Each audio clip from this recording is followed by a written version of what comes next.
Merhaba sayın YouTube. Bugün sizlerle birlikte arkadaşlar Quantv'nin kurulumunu göstereceğim ve ondan sonra Reshade ayarına geçeceğiz. Şimdiki arkadaşlar Quantv'nin orijinalini Patreon'dan alabilirsiniz zaten. Patreon'dan aldığınızda size bir zip linki gönderilecek. Discord'da zaten kayıt oluyorsunuz. Quantv'nin Discord'unda görebilirsiniz. Bunu arkadaşlar dosya konumunu aşacaksınız. Buradan File Application Data. Burada mods ve plugins dosyanız var. Ben şimdi sileceğim bunları. Bilerek siliyorum. Şimdiki arkadaşlar buradan part 1'i açıyorsunuz.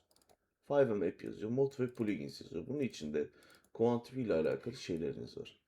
Bunları alıp buraya atıyorsunuz arkadaşlar. Şuradan bir kez yenileyelim. Zaten bunlar en üste gelecektir. Ardından arkadaşlar buradan eğer RTX bir ekran kartınız varsa aşağıdaki. Ama RTX değil de GTX veya daha düşük bir sürüm ekran kartınız varsa bunu yapacaksınız arkadaşlar. Bunu açıyoruz. Yeni GPU'lar için bu. Plugins dosyasının içine attık. Bunun ikisini de tutup fırlatın böyle. Bunu atsanız da olur, atmasanız da olur. Atmanızı tavsiye ediyorum. Oraya koymuşlar sonuçta. Arkadaşlar sonra şu an QuantV'nin kurulumu geçti. Bitti. Sizin arkadaşlar burada yapacağınız şey şuradan Optionals'ı açıp buradan istediğiniz şeyleri Mods klasörünün içine atacaksınız. Mesela burada arkadaşlar Cinematic Reshade Present yani hazır reshade'ler var. Bunların ikisinden birini seçebilirsiniz. Cinematic Root ve Vamit Summer yani daha çok yazlık bir görünüm. Bir ilkbahar aylarındaki yeşillik gibi yeşillik gösteriyor size. Onları atabilirsiniz. Bu Blizzard Cleaning with Rain. Bu arkadaşlar tavsiye etmiyorum asla. Arkadaşlar eğer GPU'nuz güçlüyse, GPU'nuza inanıyorsanız bu Long Draw Distance ve Reflections ne demek arkadaşlar? Bu 5M'de uzak mesafelerdeki kaplamaları ve her şeyi yüklüyor. Ama burada yazdığı gibi gerçekten performanslı bir drop yapıyor. Atmanızı tavsiye etmem. Çok etkiliyor. Motion Blur zaten bildiğiniz bir Motion Blur. Burada Ray Editor, Rockstar Editor için de var. Trainer arkadaşlar buna hiç gerek yok. Bundan sadece bunu alıp MOS'u açıp bundan da tekrar açıp bunun içine atmanızı tavsiye ederim. Onun dışında arkadaşlar burada hiçbir şey kalmadı. Hadi birlikte Five'm ayarlarına geçelim. Reshade ayarları. Hop. Evet arkadaşlar. Geri geldik. Hoş geldik. Şimdilik Reshade ayarına geçiyoruz. Reshade ayarımızı yapacağız. Arkadaşlar size tavsiyem Reshade ayarını yaparken pozitif eğer keskin kenarlar seviyorsanız açın. Sevmiyorsanız kapatın. Ben sevmiyorum. Yumuşak kenar seviyorum. Şimdi arkadaşlar Use Street Light dediğinizde burada sizin ışık ayarlama şeyiniz oluyor. Ben bunu genelde bak çok arttırırsınız çok beyaz yapar. Ben bunu genelde arkadaşlar yüzde veya 81'de kullanıyorum. Burada arkadaşlar eğer camınıza bir şeyler düşsün istiyorsanız bunu açabilirsiniz. Bunu tavsiyem kapatın. Çok gözünüzü yorar. Burada arkadaşlar burada yapabileceğiniz şeyler var. Ama bunları kendiniz ayarlayabilirsiniz. Ben bunları ellemiyorum. Buradan direkt aşağı iniyoruz. Geldik. Burada Vehicle Rain Drops arkadaşlar. Bunları ellemeyin. Ellemek isterseniz elleyebilirsiniz.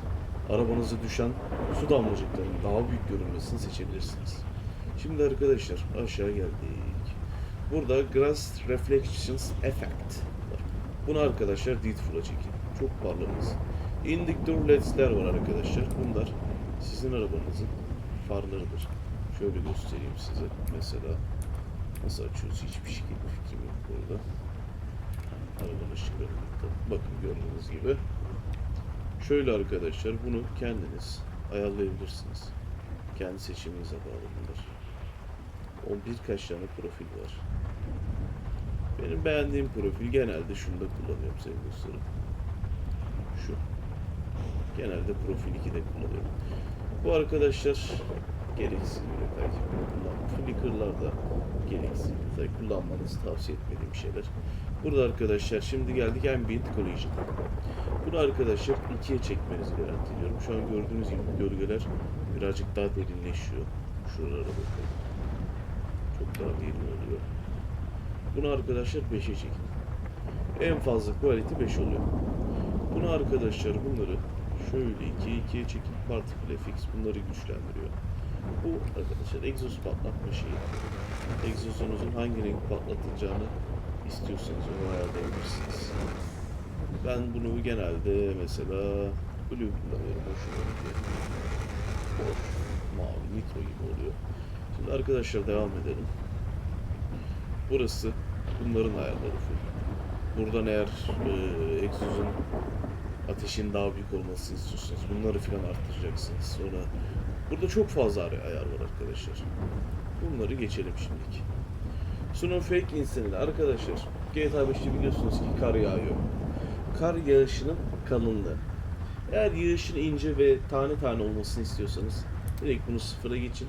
Hem görüşünüzü düzeltir, araba sürerken görüşünüz tıkanmaz ve gerçekten temiz bir görüntü yakalamış olursunuz. Şimdi arkadaşlar bu gördüğünüz üzere arkadaki ağaçların renklerini değiştiriyor. Bunu mesela şu an ben Winter'da kullanıyorum. Share ismim arkadaşlar bu direkt kiraz ağaçları. Eğer kiraz ağaçlarını seviyorsanız kullanabilirsiniz tabii ki de. Ben Winter'da kullanıyorum şu an kışlı olduğumuz için. Herkesin yeni yılı kutlu olsun bu arada arkadaşlar. Disable Munition Blur diyoruz buradan. Burada arkadaşlar ayarlayabileceğiniz şeyler var. Bu yansımalar vesaire vesaire her şey burada arkadaşlar. Bunları açabilirsiniz, kullanabilirsiniz. Ben kullanmıyorum. Smooth Night Shadows açmanızı bunu açarsanız arkadaşlar geceleri birazcık daha aydınlık gözükür. Daha ferah gözükür. Eğer ay ışığını seviyorsanız bunu açmanızı tavsiye ederim. Burada arkadaşlar Close ve 2'de kalsın. Bunu disabled yapmayın. Performansı max'a çekin.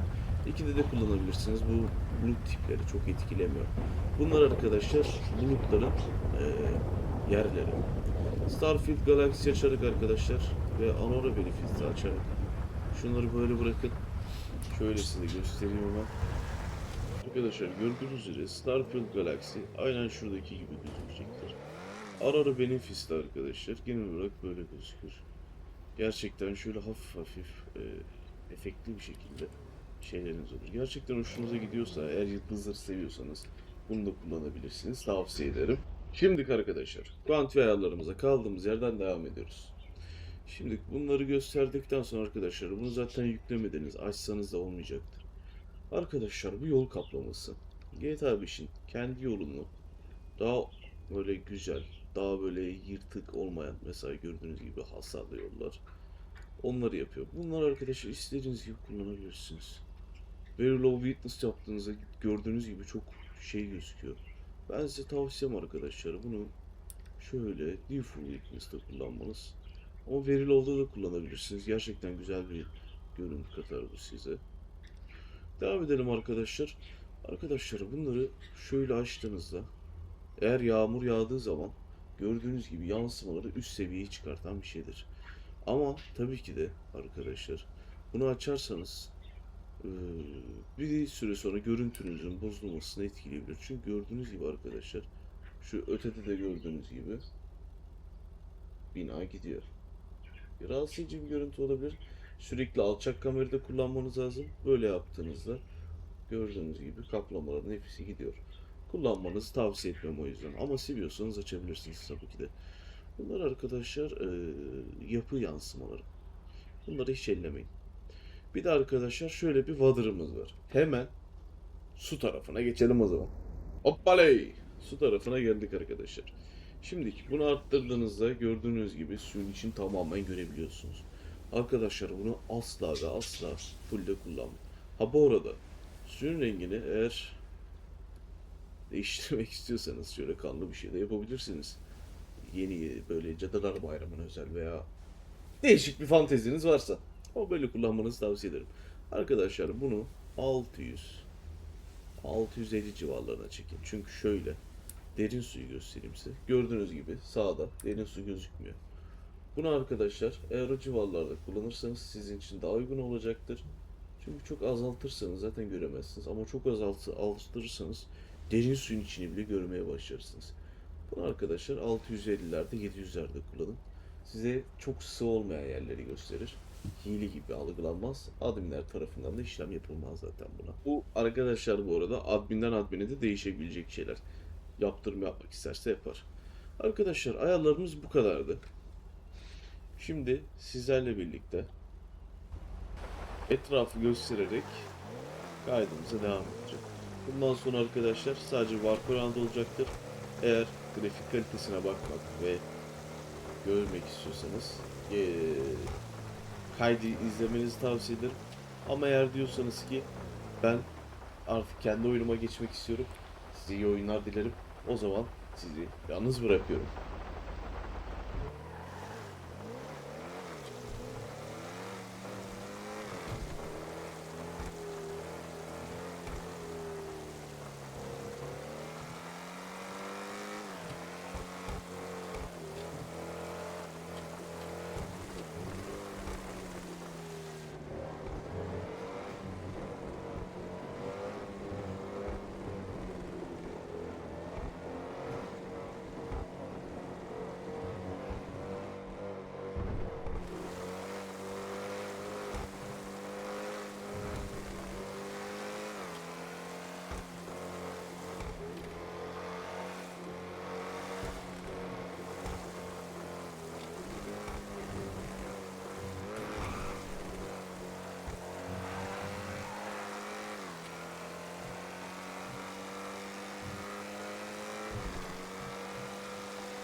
Beni şu ana kadar izlediğiniz için de sizlere teşekkür ederim.